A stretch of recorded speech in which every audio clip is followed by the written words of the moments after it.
Welcome to Mr. Hutchings History, where the past comes alive. Let's dive into today's story. Hey everyone, welcome back. Today we're taking a deep dive into a really pivotal moment in American history. It's Lyndon B. Johnson's presidency, specifically those incredible years, 1964 and 65. Yeah, we're talking about a period, well, some historians call it LBJ's legislative revolution. So our guide for this deep dive, it's a podcast called Mr. Hutchings History. And it's packed with insights about how LBJ managed to just push through this wave of really impactful laws, especially focusing on civil rights, education, and social welfare. So get ready to uncover how these changes still resonate even today. And be warned, we might even bust a few myths along the way. I think what's fascinating about this era, it wasn't just about passing laws, right? It was about this fundamental shift in the relationship between the federal government and its citizens. So to really understand the impact of LBJ's actions, we need to kind of picture America in the early 60s. I mean, the civil rights movement was gaining momentum, and after President Kennedy's assassination, there was this real sense of urgency, this national yearning for change. It sounds like a real pressure cooker of a time. And then into this whirlwind steps LBJ, a man who practically had politics tattooed on his forehead. I mean, he's been decades in Congress, knew the system inside and out, and was ready to use every trick in the book to get things done. Exactly. And that's where the Mr. Hutchings History podcast gets really juicy, you know? It doesn't just list the laws, it actually reveals LBJ's masterful tactics. The guy was a political chess player, using his deep understanding of Congress, this legendary powers of persuasion, and even the national grief following Kennedy's death to build support for his agenda. It's like watching this high-stakes poker game unfold. Okay, so let's unpack some of these game-changing laws. First up, the Civil Rights Act of 1964. Now, we all know this was about ending segregation, but the podcast highlights this crucial detail. This wasn't just about words on paper. Right. The Civil Rights Act gave the federal government real teeth to enforce desegregation. So imagine being denied service at a restaurant simply because of the color of your skin. Well, this law gave the federal government the power to step in and say no more. It wasn't just about telling states to change. It was about ensuring those changes actually happen. That's a huge shift. And Yeah. speaking of shaking things up, we can't forget the Voting Rights Act of 1965.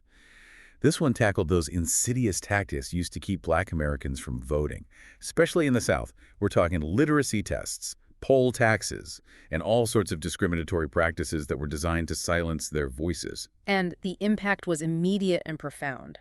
The podcast highlights this staggering statistic. Black voter registration surged after this act was passed. Think about what that meant. Millions of people finally having a say in their government, their voices finally being heard. It was a seismic shift in the political landscape, particularly in the South. It's amazing to think how one law can have such a ripple effect. And it wasn't just about civil rights. LBJ also tackled education reform, with the Elementary and Secondary Education Act and the Higher Education Act both passed in 1965. These weren't just abstract policies. They had real, tangible effects on people's lives. Absolutely. These acts pumped much-needed funding into schools in low-income areas, many of which served predominantly Black communities. Imagine being a student in a chronically underfunded school, and suddenly there are more resources, better facilities, and more opportunities. And don't forget the boost to historically Black colleges and universities. The HBCUs. This was a game changer for educational access and opportunity for Black Americans. It's inspiring to think about the doors these laws opened for so many people. But LBJ's whirlwind of change didn't stop there. We also have to talk about Medicare and Medicaid, also enacted in 1965. Now, these programs, they weren't specifically targeted at Black Americans. Yeah. But they had a huge impact on their communities. Access to healthcare is fundamental, right? And these programs addressed a critical need, particularly in underserved communities. The Mr. Hutchings History podcast really brings this to life with a powerful example. It notes that the Black infant mortality rate was cut in half after Medicaid was implemented. That's not just a statistic. That's thousands of lives saved, families kept whole. That's the real legacy of LBJ's reforms. So we've got this whirlwind of landmark legislation passed in just 2 years. It begs the question, how did LBJ pull it off? It sounds like he was part political genius, part force of nature. Well, the podcast really dives into this, and it's fascinating. It goes beyond just his deep understanding of Congress and reveals some of his more, shall we say, unconventional tactics. He was a master of persuasion, sometimes using his charm, other times resorting to what the podcast calls his Johnson treatment, this mix of flattery, intimidation, and sheer willpower. It's like a political thriller, full of backroom deals and high-stakes negotiations. It sounds like LBJ was a complex character, Driven by this mix of idealism and political savvy, the podcast paints him as this master strategist, capitalizing on the national mood after Kennedy's assassination, and selling his great society vision of a more just and equitable America. But was he a true champion of social justice, or a shrewd politician playing the game? Or maybe a bit of both? That's a question historians continue to debate, and the Mr. Hutchings History podcast provides some fascinating insights. It presents 4 different schools of thought among historians about LBJ's legacy, and it gets really interesting when we start to compare those perspectives. Okay, this is where things get really juicy. Different historians, different perspectives, all trying to make sense of this whirlwind of change. I love how the Mr. Hutchings History podcast doesn't shy away from the complexity. It's like a historical whodunit, with clues pointing in all sorts of directions. So let's dive into these contrasting historical viewpoints. What's the first perspective we should explore? Let's start with the traditionalists. They see LBJ's actions as the culmination of the civil rights movement, like this natural progression of the fight for social justice. For them, LBJ's commitment to civil rights was genuine and courageous, setting a new standard for presidential leadership. They point to his passionate speeches, his tireless advocacy, and his willingness to risk his political capital to push these reforms through. So for the traditionalists, LBJ is like this heroic figure, almost like a Moses leading his people to the promised land of equality. But the podcast also brings up another group, the continuity historians. And they seem to have a more nuanced view of LBJ's role. Yeah, the continuity historians kind of take a wider lens. They argue that while LBJ's achievements were significant, they weren't a radical departure from the past. They see his reforms as part of this longer trend of the federal government expanding its role in social welfare. Building upon the foundation laid by earlier reformers like FDR and the New Deal, you can think of it like building a house. LBJ might have added a new wing, but he didn't construct the whole building. That makes sense. It's not so much a revolution as a continuation of an existing trajectory. But of course, not everyone sees it that way. The podcast also introduces us to the radical historians, and they don't seem too impressed with LBJ's revolution. Yeah. Radical historians offer a more critical perspective. They argue that LBJ's reforms didn't go far enough. They see these changes as addressing surface-level issues, without truly dismantling the underlying systems of inequality. They argue that LBJ focused on tweaking the existing system, not overhauling it. Think of it like putting a bandage on a broken bone. It might help temporarily, but it doesn't address the real problem. That's a pretty sharp critique. They're saying LBJ focused on symptoms rather than causes. So we've got heroes, builders, and critics, all weighing in on LBJ's legacy. But wait, there's one more group the podcast mentions. The social historians. How do they view LBJ's revolution? Well, the social historians. They shift the spotlight away from LBJ himself and onto the grassroots activists who were the driving force behind these changes. They argue that LBJ was responding to the immense pressure generated by the civil rights movement, not necessarily leading the charge. They point to the tireless work of organizations like the NAACP, SNCC, and SCLC, and the countless brave individuals who risked their lives for equality. It's like they're saying LBJ was riding the wave, not creating it. It makes you realize that change often comes from the bottom up, from people demanding better for themselves and their communities, not just from those in power. Exactly. The Mr. Hutchings History podcast does a brilliant job of showcasing these multiple perspectives. It reminds us that history is rarely simple or straightforward. It's messy, it's complex, and it's open to interpretation. So we've got these 4 very different lenses through which to view LBJ and his legislative revolution. It really makes you think, doesn't it? Which perspective resonates most with our listeners? Are they seeing LBJ as a hero, a builder, a critic's target, or a responder to the people's demands? It's a question worth pondering. And regardless of which historical interpretation you lean toward, there is no denying that LBJ's legislative whirlwind had a profound impact on American society. We've already touched on some of the immediate effects, like increased Black voter participation and expanded educational opportunities. But the podcast also delves into the long-term consequences of these reforms, both the positive and the, shall we say, less than ideal outcomes. Right. The podcast emphasizes that these changes from over 50 years ago are still shaping the world we live in today. It's like throwing a pebble into a pond. The ripples keep spreading outward. So what are some of the most significant lasting impacts that stand out to you? Well, the Voting Rights Act utterly transformed the political landscape, especially in the South. With millions of Black Americans newly empowered to vote, the dynamics of elections shifted dramatically. It's no exaggeration to say that this law altered the course of American political history. And then there are those education acts we discussed. They had a huge impact on generations of Black Americans, opening doors to higher education and professional opportunities. Imagine a young Black student in the Jim Crow South who never dreamed of going to college. Suddenly, because of these laws, a whole world of possibilities opens up. Precisely. These acts didn't just change individual lives. They shifted societal norms and expectations. And let's not forget the impact on healthcare.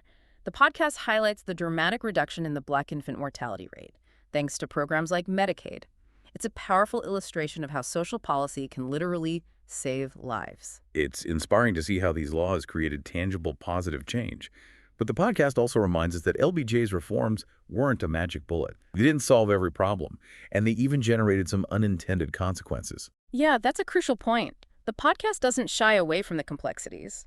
While celebrating the achievements, it also acknowledges the limitations. For example, LBJ's reforms faced significant backlash from white voters in the South, contributing to a political realignment that continues to this day.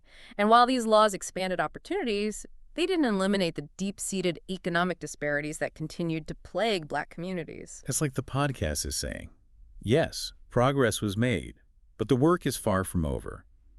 It's a sobering reminder that achieving true and lasting social justice requires sustained effort, vigilance, and a willingness to address the root causes of inequality. Exactly. And that brings us to another critical insight from the podcast, the importance of grassroots activism. Those legislative victories didn't happen in a vacuum. They were the result of years of tireless work by activists who challenged the status quo, organized communities, and demanded change. It's like what we were saying earlier. Real change often comes from the bottom up. It comes from people saying enough is enough and taking action to create a better future.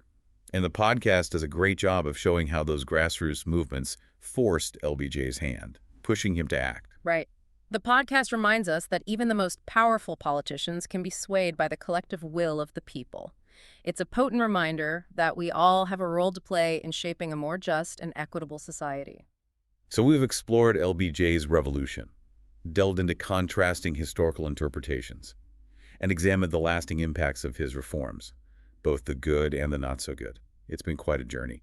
But before we wrap up, I'm curious to hear your final thoughts on this pivotal moment in American history. You know, what strikes me most about LBJ's legislative revolution is how it serves as both this powerful testament to the possibilities of political action and a stark reminder of its limitations.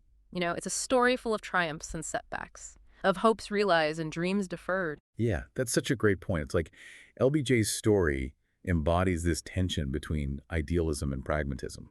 On the one hand, we see this incredible burst of legislative energy, this determination to make a real difference in people's lives. But on the other hand, we see that even the most sweeping reforms, they can't magically erase centuries of systemic inequality overnight. Exactly. The podcast does a great job of highlighting this duality. It celebrates the achievements while also acknowledging the unfinished business. And I think that's the most important takeaway for our listeners. LBJ's legacy reminds us that progress is rarely linear or complete. It's this constant push and pull, this never-ending struggle to create a more just and equitable world. Yeah, it's like LBJ threw this giant rock into the pond of American society, and the ripples are still spreading outward, even today. And it makes you wonder, what are some of the most crucial lessons we can learn from this era? Lessons that can help us navigate the challenges we face today? Well, I think one key takeaway is the importance of strategic and persistent action. LBJ was a master strategist, right? He knew how to leverage his knowledge of Congress, his political networks, and even public sentiment to advance his agenda. It wasn't just about having good ideas. It was about knowing how to make those ideas a reality. It's like he was playing 3D chess while everyone else was stuck on checkers. It makes you think. Yeah. What can we learn from LBJ's playbook? How can we apply those strategic lessons to the social justice movements of today? Another crucial lesson is the power of collective action. LBJ's reforms didn't happen in a vacuum. They were fueled by the tireless work of activists, organizers, and everyday people who demanded change. The podcast emphasizes that LBJ was often responding to pressure from below, from those grassroots movements that refused to be silenced. It's a reminder that even the most powerful leaders can be swayed by the collective will of the people. It's like that old saying, the people united will never be defeated. And it makes you realize that each of us has a role to play in creating a more just and equitable society, whether it's speaking out against injustice, supporting organizations that align with our values, or simply having those difficult conversations with our friends and family. We can all contribute to the momentum for change. Absolutely, and I think that's the most inspiring takeaway from LBJ's story. It reminds us that change is possible, even in the face of seemingly insurmountable obstacles. It requires courage, vision, strategy, and a willingness to keep pushing, even when the road ahead seems long and uncertain. LBJ's revolution was a pivotal moment in American history, but it was just one chapter in a much larger story, a story that's still being written today. And as we grapple with the ongoing challenges of inequality and injustice, we can draw inspiration from the legacy of those who fought for change during that era. Yeah. Their story reminds us that the pursuit of a more just and equitable world is a marathon, not a sprint. It's a relay race. And we've all been passed the baton, and it's up to each of us to carry that torch forward, to keep fighting for a better future, for ourselves, for our communities, and for generations to come. Beautifully put. Well, folks, that wraps up our deep dive into LBJ's legislative revolution. We hope you found it insightful, thought-provoking, and maybe even a little inspiring. Remember, history isn't just about the past. It's about understanding the present and shaping the future. So keep learning, keep questioning, and keep pushing for a world where everyone has the opportunity to thrive. Until next time, keep diving deep. Thanks for listening to Mr. Hutchings History. Keep exploring, and we'll see you next time.